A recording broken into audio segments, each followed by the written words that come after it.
Shalom Bapak Ibu Saudara yang terkasih di dalam Tuhan kita Yesus Kristus. Selamat pagi. Kita akan mengawali ibadah doa pagi pada pagi hari ini. Kita akan datang kepada Tuhan. Tuhan Yesus, Allah Bapa kami yang baik, Allah kami yang bertahta di dalam kerajaan surga yang mulia.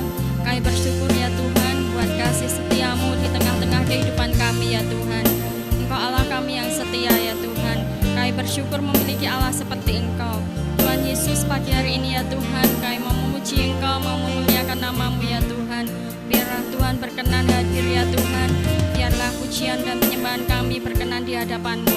Hanya di dalam satu nama Tuhan kami, Yesus Kristus. Haleluya. Amin.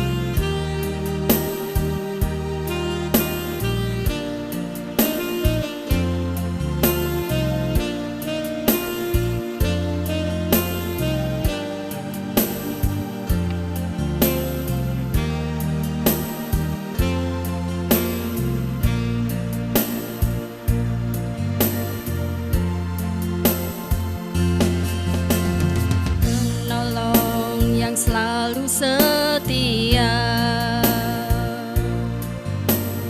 memenuhi keperluanku, tak pernah Dia mengecewakan. Yesusku tak pernah gagal, segala perkara dapat ku tanggung di dalam Dia yang memberi kekuatan.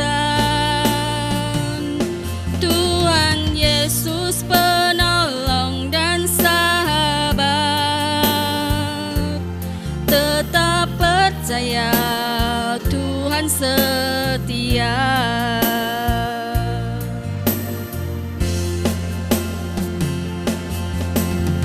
Penolong yang selalu setia memenuhi keperluanku, tak pernah Dia mengecewakan. Yesusku tak pernah gagal, segala perkara dapat ku tanggung di dalam Dia yang memberi kekuatan. Tuhan Yesus penolong dan sahabat, tetap percaya Tuhan setia.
kami yang setia di dalam kehidupan kami.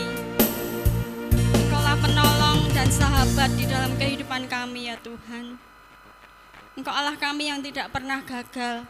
Bahkan Engkau Allah kami yang tidak pernah mengecewakan kami ya Tuhan. Engkau senantiasa memenuhi setiap keperluan dan kebutuhan kami ya Yesus. Terima kasih ya Tuhan buat kasih-Mu dan anugerah-Mu ya Tuhan. Pagi hari ini ya Tuhan, kami sudah memuji memuliakan nama-Mu ya Tuhan. Sebentar kami mau mendengarkan firman-Mu. Biarlah Tuhan berkenan hadir di hati kami masing-masing ya Tuhan, supaya kami boleh mendengarkan firman-Mu ya Tuhan, dan kami boleh mengerti akan firman-Mu, dan kami boleh melakukannya di dalam kehidupan kami ya Tuhan, supaya kami boleh mempermuliakan nama-Mu ya Tuhan melalui kehidupan kami. Hanya di dalam satu nama Tuhan kami, Yesus Kristus, kami sambut firman-Mu. Haleluya, amin. Shalom, selamat pagi Bapak Ibu Saudara. Senang sekali di pagi hari ini kita dapat berjumpa kembali. Kita sudah memuji dan mengagungkan nama Tuhan. Kini tiba saatnya kita akan sama-sama belajar merenungkan firman Tuhan, masih dengan tema yang sama di bulan Mei ini, dengan tema Yesus adalah batu penjuru. Dan di pagi hari ini saya rindu untuk menyampaikan sedikit perenungan firman Tuhan dengan tema menjadi batu hidup. Terlebih dahulu kita akan sama-sama buka di dalam 1 Petrus 2 ayat yang kelima. 1 Petrus 2 ayat yang kelima. Dan biarlah kamu juga dipergunakan sebagai batu hidup untuk pembangunan suatu rumah rohani, bagi suatu imamat kudus, untuk mempersembahkan persembahan rohani yang karena Yesus Kristus berkenan kepada Allah. Ada begitu banyak jenis bahan bangunan yang dipakai untuk membangun sebuah bangunan. Sampai saat ini, bahan bangunan yang paling banyak dipakai adalah batu. Karena batu ini sifatnya kuat, sifatnya keras, sehingga dasar-dasar bangunan akan lebih kokoh jika memakai batu. Berbeda dengan pasir, berbeda dengan batang pohon, berbeda dengan kayu ataupun yang lainnya. Tetapi sifat batu di sini sangat cocok untuk dipakai untuk membangun sebuah rumah, membangun sebuah bangunan. Yesus Kristus adalah batu penjuru, dan kita sudah mendengarkan banyak sekali penjelasan tentang Yesus adalah batu penjuru. Kita yang sebagai orang-orang percaya, yang percaya kepadanya, kita bertumbuh di dalam Yesus melalui firman-Nya. Karena Yesus adalah dasar iman kepercayaan kita. Yesus adalah batu penjuru bagi kita. Dan di ayat ini dijelaskan bahwa kita adalah batu hidup. Batu hidup di sini dikatakan diletakkan di atas batu penjuru. Dalam membangun sebuah bangunan, pastinya dibutuhkan batu-batu selain batu penjuru untuk memperkuat bangunan itu. Yesus digambarkan sebagai batu penjuru, dan kita juga sudah tahu bahwa khotbah-khotbah sebelumnya sudah mengupas tuntas. Di dalam kitab Petrus ini, Rasul Petrus menjelaskan bahwa gereja sebagai bangunan, di mana bangunan itu harus dibangun di atas dasar Kristus. Gereja harus didasarkan kepada Kristus. Gereja harus ditanamkan nilai-nilai tentang Kristus. Jika gereja atau bangunan itu tidak didasarkan oleh Kristus atau membahas atau membicarakan atau memberitakan selain Kristus, sudah dipastikan itu bukanlah bangunan yang didasarkan oleh Kristus. Dan suatu ketika saya yakin dan percaya bangunan itu bisa roboh, bisa runtuh karena dasarnya sudah salah.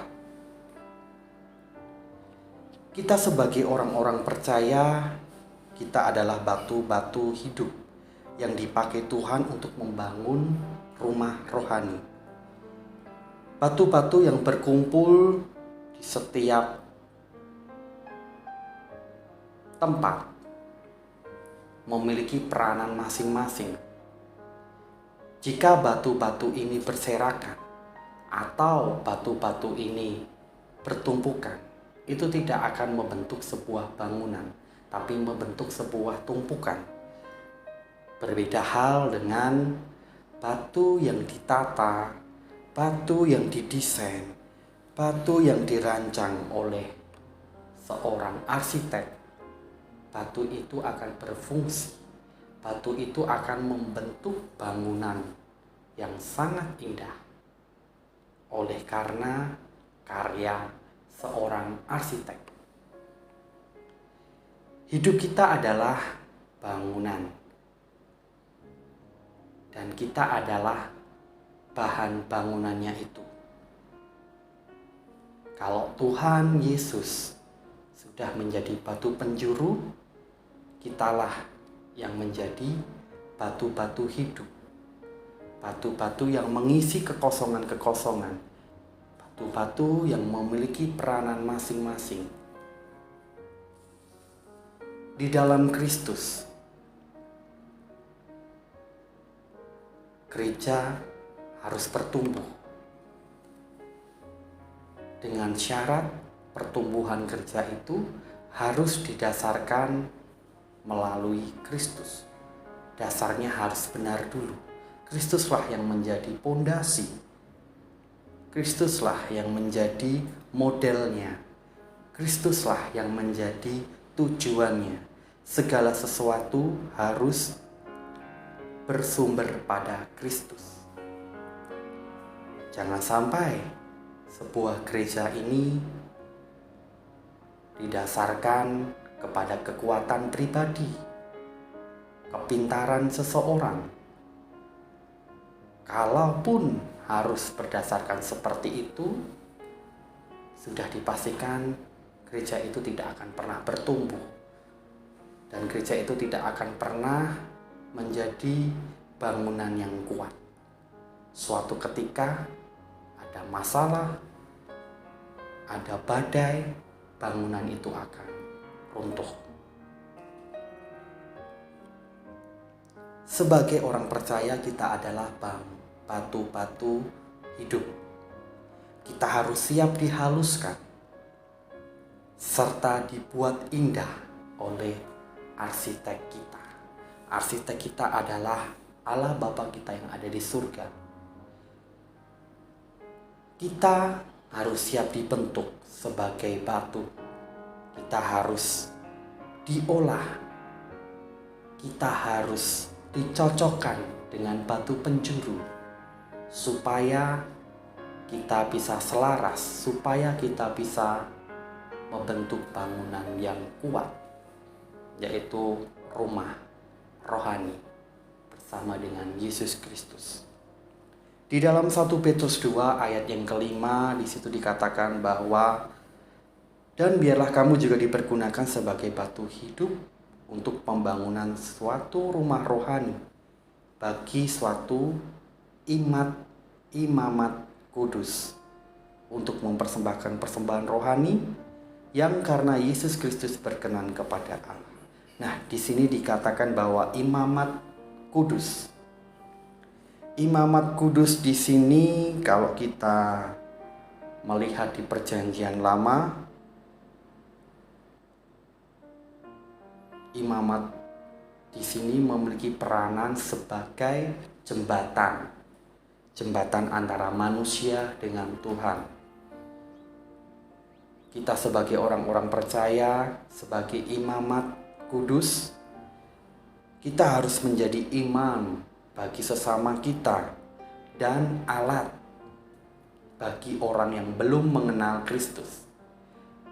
Kita sebagai imam, kita sebagai jembatan Allah, kita mau mengajak orang-orang yang belum mengenal Tuhan untuk mengenal Tuhan. Dengan demikian fungsi hidup kita sebagai batu hidup sangat terbukti. Selain itu, yang kedua, di sini dikatakan bahwa imamat kudus, sedangkan kata kudus di sini dalam Perjanjian Lama merujuk kepada bangsa Israel. Bangsa Israel adalah bangsa yang dipilih oleh Tuhan, bangsa yang Tuhan pilih untuk menjadi bangsa yang dikuduskan. Dalam artian, bangsa Israel memiliki peranan sebagai teladan bagi bangsa yang lain. Teladan dalam perbuatan, teladan dalam kehidupannya harus seturut dengan firman Tuhan. Demikianlah kita sebagai imamat kudus, kita harus menjadi teladan bagi orang-orang sekitar kita. Kita harus memberikan dampak yang baik sehingga dapat menarik perhatian orang-orang di sekitar kita. Seperti sebuah bangunan akan memberikan rasa nyaman. Sebuah bangunan akan memberikan rasa hangat kepada orang-orang yang ada di sekitarnya atau orang-orang yang tinggal di dalamnya. Kalau kita ingin menarik perhatian orang-orang di sekitar kita, kita harus mampu menjadi jawaban bagi orang, mampu menjadi pengharapan bagi orang yang berputus asa, mampu menjadi obat bagi yang sakit, dan mampu membawa damai sukacita bagi orang-orang di sekeliling kita. Karena apa? Karena ada Kristus di dalam kita. Kalau kita mendasari hidup kita kepada Kristus, kehidupan kita harus mencerminkan kehidupan Kristus. Jadi orang-orang yang ada di sekitar kita akan melihat kita memancarkan kasih Kristus, kita memancarkan kehidupan Kristus di dalam diri kita. Dan orang-orang yang belum mengenal Tuhan akan merasakan kebaikan Tuhan melalui kehidupan kita. Apapun yang menjadi kerinduan kita, apapun yang Tuhan percayakan, baik itu karunia rohani maupun talenta yang kita miliki, mari kita gunakan untuk hormat kemuliaan nama Tuhan dengan memenangkan jiwa, membawa jiwa-jiwa kepada Tuhan. Karunia-karunia apapun itu yang kita miliki, jangan sampai kita simpan, kita gunakan untuk diri kita sendiri, tetapi kita boleh mengembangkannya dan membuat orang-orang di sekitar kita terberkati dengan karunia yang kita miliki. Mungkin karunia yang saya miliki berbeda dengan Bapak Ibu Saudara yang miliki, tetapi di dalam sebuah bangunan rohani, kita sebagai batu-batu hidup ini yang memiliki karunia berbeda-beda haruslah saling melengkapi. Karena sebuah bangunan itu akan kuat jika dibangun dengan batu-batu yang berbeda-beda, tetapi disusun, dicocokkan oleh seorang arsitektur yang handal, yaitu Allah Bapa kita. Dengan kita merelakan, kita harus dibentuk, diproses supaya kita menjadi bangunan yang indah dan kuat di dalam Kristus Yesus. Mari apapun yang menjadi talenta kita, apapun yang Tuhan percayakan kepada kita karunia roh, kita pergunakan untuk saling melengkapi di dalam gereja kita, di dalam bangunan rohani kita.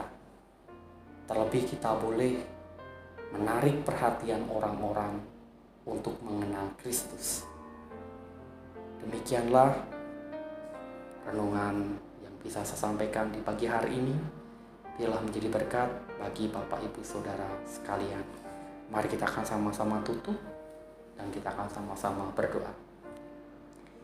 Tuhan Yesus, Allah Bapa kami yang hidup, kami bersyukur Tuhan untuk berkat Tuhan, untuk setiap karunia yang Tuhan berikan kepada kami, sehingga kami boleh menikmati berkat-berkat-Mu. Pagi hari ini Tuhan, kami sudah merenungkan firman Tuhan. Ajarkan kami Tuhan untuk menjadi batu hidup yang saling melengkapi di dalam tubuh Kristus, yang saling membangun, yang saling mendukung satu sama lain di antara anggota tubuh yang lain. Terlebih kami boleh memancarkan sinar kemuliaan-Mu, sehingga kami boleh menarik perhatian orang-orang yang belum mengenal Engkau untuk mengenal Engkau, menjadi pengikut-pengikut-Mu. Mampukan kami Tuhan tidak hanya sekedar mendengar, tetapi kami boleh melakukan sesuai dengan kerinduan Tuhan bagi kami semuanya. Terima kasih Tuhan, hanya di dalam nama Tuhan kami Yesus Kristus kami sudah berdoa dan mengucapkan syukur kami. Haleluya, amin. Kita akan memasuki saat teduh. Dan datanglah kepadanya batu yang hidup itu, yang memang dibuang oleh manusia, tetapi yang dipilih dan dihormat di hadirat Allah.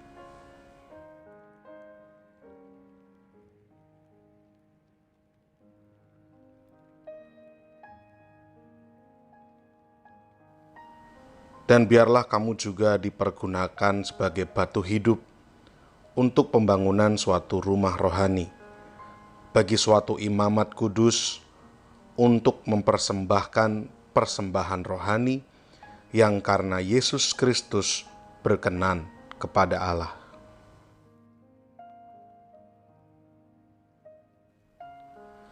Sebab ada tertulis dalam kitab suci, sesungguhnya aku meletakkan di Sion sebuah batu yang terpilih, sebuah batu penjuru yang mahal, dan siapa yang percaya kepadanya tidak akan dipermalukan.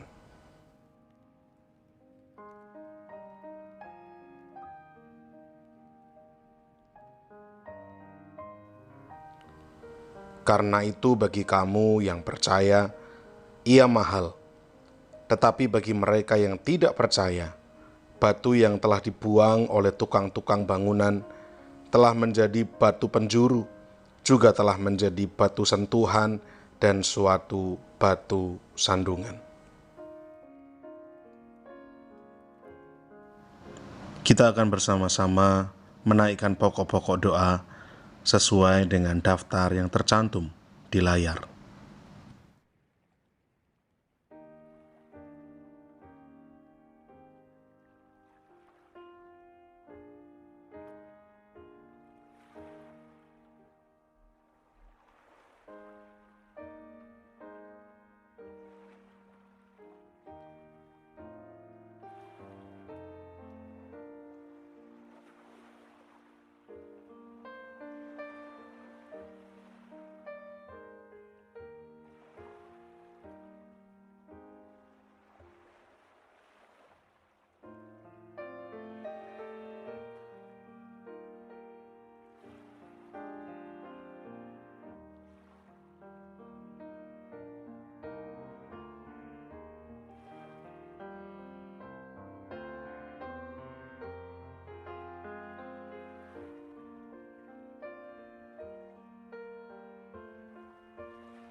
Bapa kami yang di sorga, dikuduskanlah namamu, datanglah kerajaanmu.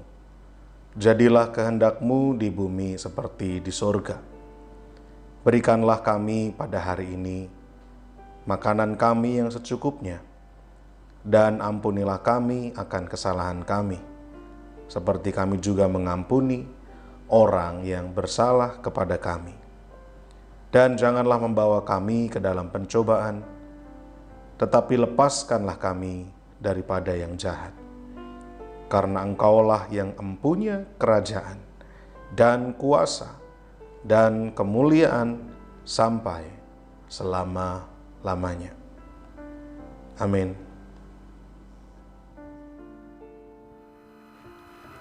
Puji Tuhan, kita sudah memuji memuliakan nama Tuhan.